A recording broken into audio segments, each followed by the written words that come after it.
చెప్తాను, దయచేసి వినండి.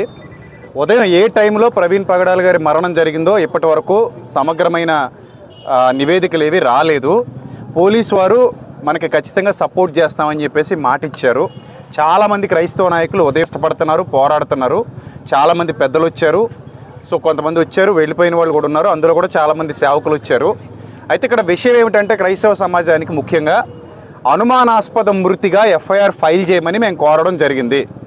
నాయకులందరూ అదే కోరడం జరిగింది. అనుమానాస్పద మృతిగా ఎఫ్ఐఆర్ ఫైల్ చేశారు.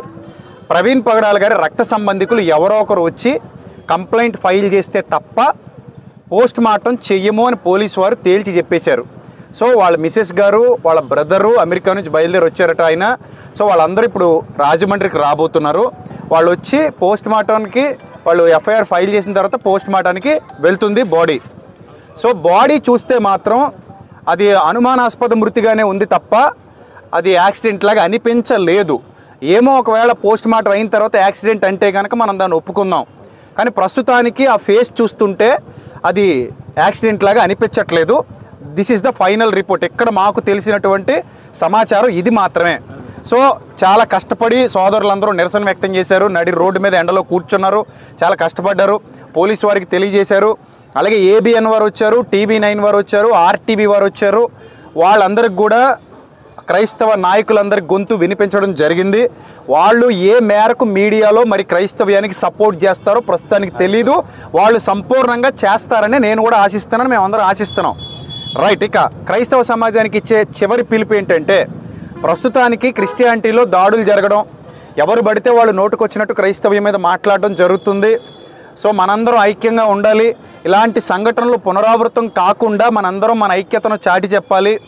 రెండో పాయింట్ ఏంటంటే, ఒకవేళ ఈరోజు పొద్దున వచ్చినటువంటి న్యూస్ ఏంటంటే, ఒక మతోన్మాది తన ఛానల్లో పోస్ట్ పెట్టాడట ఎవరు చంపేశారో అని.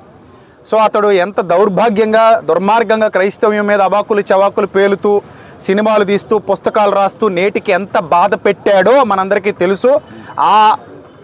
ఆ స్క్రీన్ షాట్ బయటకు వచ్చిన తర్వాత క్రైస్తవ నాయకులందరూ కలిసి దాని మీద ఎఫ్ఐఆర్ ఫైల్ చేయబోతున్నాం. ఇది పచ్చి నిజం, ఇది జరిగి తీరుతుంది. అలాగే ఇక మీదట ఎవరైనా నిర్నిమిత్తంగా మన మీద దాడులు చేసినా, నిర్నిమిత్తంగా మన మీద పోస్టులు పెట్టినా ఎవరు మౌనంగా ఉండొద్దు. దయచేసి నాయకులతో కలవండి, చాలు. ఇంక మీరు ఏం చేయక్కర్లేదు. మీ పక్షంగా నిలబడిన నాయకులు ఎవరైతే ఉన్నారో వాళ్ళతో కలిసి వాళ్ళు రమ్మన్న చోటకు వచ్చి ముందడుగు వేయండి. ఇక ఫైనల్గా నేను చెప్పేది ఏంటంటే, పోస్ట్ మార్టం వచ్చేసిన తర్వాత, ప్రవీణ్ పగడాలన్న పోస్ట్ మార్టం నివేదిక వచ్చిన తర్వాత ఆ పోస్ట్ మార్టంలో కానీ ఒకవేళ ఇది హత్య అని తేలితే గనుక ఎవ్వడూ మౌనంగా ఇంట్లో కూర్చోవద్దు. ఏ సంఘం కూడా మౌనంగా ఇంట్లో కూర్చోవద్దు. ఖచ్చితంగా ప్రతి ఒక్క విశ్వాసి బయటకు వచ్చి మన పోరాటం ఏంటనేది అప్పుడు చేద్దాం. సో అంతవరకు మౌనంగా, వినమ్రంగా, విధేయతగా ఉండండి. పోలీసు వారు చెప్పినట్టే వినండి. దయచేసి ఇక ఏం చేయొద్దు, ఎవరింటికి వాళ్ళు వెళ్ళిపోదాం. నాయకులతో ఇంటరాక్ట్ అయి ఉండండి. అలాగే ఇప్పుడు ఏ ఛానల్స్లో అయితే వెళ్తున్నాయో ఈ ఛానల్స్ వాళ్ళందరూ కూడా నాయకులతో ఇంటరాక్ట్ అయి ఉండండి. ఖచ్చితంగా మా నుంచి పోస్ట్ వస్తుంది, అధికారికంగా పోస్ట్ వస్తుంది. ఒకవేళ పోస్ట్ మార్టం నివేదిక ఇస్తామని చెప్పారు, సమగ్ర దర్యాప్తు చేస్తామని చెప్పారు. అలాగే ఇప్పటివరకు ఇక్కడ ఉన్నటువంటి గౌడ్ గారు, వీరయ్య గౌడ్ గారు, ఐ థింక్ సిఐ గారు అనుకుంటాను ఆయన, సిఐ వీరయ్య గౌడ్ గారు ఏం చెప్పారంటే, సార్ మా దగ్గర మొత్తం సీసీటీవీ ఫుటేజ్ ఉంది.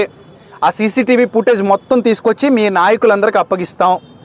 ఆ సీసీటీవీ ఫుటేజ్లో ఒకవేళ ఏదైనా తేడా ఉంటే క్లూస్ టీమ్ మొత్తం వెళ్తుంది అక్కడికి. అంత క్లియర్ చేసిన తర్వాత మీకు పూర్తి న్యాయం చేశాకనే మేము విశ్రమిస్తామని చెప్పారు ఆయన. కాబట్టి వీళ్ళందరి మీద నమ్మకం ఉంచి, మీడియా వాళ్ళ మీద నమ్మకం ఉంచి మన ఇంటికి వెళ్ళిపోతున్నాం. దయచేసి ఈ ఇష్యూ, ఆయన అనుమానాస్పద మృతి ఇష్యూ పవన్ కళ్యాణ్ గారి దృష్టికి వెళ్ళాలి, చంద్రబాబు నాయుడు గారి దృష్టికి వెళ్ళాలి, ఎవరైతే పెద్ద పెద్ద నాయకులు ఉన్నారో వాళ్ళందరి దృష్టికి వెళ్ళాలి. వాళ్ళు స్పందించాలి. స్పందించి ఇది మాత్రమే కాదు, నిన్న ఇక్కడ రాజమండ్రిలో పోరాటం జరిగింది. హలోనన్ గారు కానీ నాయకులందరూ, సిన్హా గారు, వీళ్ళందరూ కలిసి రాధా మనోహర్ దాస్ అనే వ్యక్తి ధవళేశ్వరంలో చేసినటువంటి అనుచిత వ్యాఖ్యలు, అది ఆయనకేం కొత్త కాదు. మనకి వినడం పాత అయిపోయింది, ఆయనకి అనడం పాత అయిపోయింది. ఎందుకు ఇన్నాళ్ళు మనం మౌనంగా ఉన్నాం కాబట్టి. నేను అందుకే చెప్పాను, గతంలో కూడా ఒక వీడియో పెట్టి చెప్పాను. హలోనన్ గారు నేను కూడా మాట్లాడుకున్నాం, సార్ దీని మీద మనం కఠిన చర్యలు తీసుకోవాలని అన్నట్టుగానే వాళ్ళు స్పందించడం జరిగింది. సో కాబట్టి వీటి దృష్ట్యా ఇది కూడా మనం ప్రభుత్వాల దృష్టికి తీసుకెళ్దాం. సో మనకి ఏ ఉన్నా అవన్నీ పక్కన పెట్టి ఇక మీదట అందరూ ఐక్యంగా ఉందాం, కలిసి పోరాడదాం. We are all one in Christ. మన శిరస్సు క్రీస్తు, మన ఆలోచన అక్కడి నుంచి వచ్చింది కాబట్టి క్రీస్తుని బట్టి మన అందరం ఐక్యంగా ఉండి ఈ ప్రవీణ్ అన్న కుటుంబానికి ముఖ్యంగా ఒక్క మాట చెప్తాను. ఆయనకి 2 ఆడబిడ్డలు, ఇంకొక 2 ఆడబిడ్డలు దత్తత చేసుకున్నారు, ఇంకో 10 మంది పిల్లల్ని ఆయన పోషిస్తున్నారు. ఆయన చాలా మంచి క్యారెక్టర్ కలిగినటువంటి వ్యక్తి. ఎప్పుడూ కూడా ఆయన తన మానవత్వాన్ని కానీ తన మంచితనాన్ని కానీ వదులుకోలేదు. అంత చక్కగా మంచి వక్తగా, మంచి డిబేటర్గా, రక్షణ టీవీలో ఎంత చక్కటి ప్రసంగాలు చేశారో కూడా మనందరికీ తెలుసు. ఆయన గొప్పతనం ఏంటంటే ముస్లింల మనోభావాలు దెబ్బతీశారని కొంతమంది ఆయన గురించి మాట్లాడితే వెంటనే దిగొచ్చి పబ్లిక్గా క్షమాపణ చెప్పినటువంటి వ్యక్తి. ఆయన పబ్లిక్గా క్షమాపణ చెప్పాడు. సో అలాంటి మంచి వ్యక్తికి ఈరోజు ఇలా జరగడం మాత్రం చాలా దారుణం. సో గనుక క్రైస్తవ సమాజం అంతా కుటుంబం కొరకు ప్రార్థన చేయండి, వాళ్ళ ఆదరణ కొరకు ప్రార్థన చేయండి. ఇక్కడతో ఈ కార్యక్రమం పూర్తయింది. దయచేసి అందరూ వినాలి, పోస్ట్ మార్టం నివేదిక రాకుండా ఎవ్వరూ కూడా ఇది హత్య అని డిక్లేర్ చేయొద్దు. ప్లీజ్ ఎవరు హత్యని డిక్లేర్ చేయొద్దు, ఎలాంటి పోస్టులు పెట్టొద్దు. ఇది మాకు అనుమానాస్పద మృతి అనే ఎఫ్ఐఆర్ ఫైల్ చేయమన్నాం, అలాగే ఫైల్ చేస్తున్నారు. దాని మీద కంటిన్యూ అవుదాం. నివేదిక వచ్చిన తర్వాత మనం ఏంటో చూపిద్దాం. ఒకవేళ తేడాగా ఉంటే మనం ఏంటో చూపిద్దాం. ఓకేనా? సరే, God bless you all, love you all, thank you, God bless you.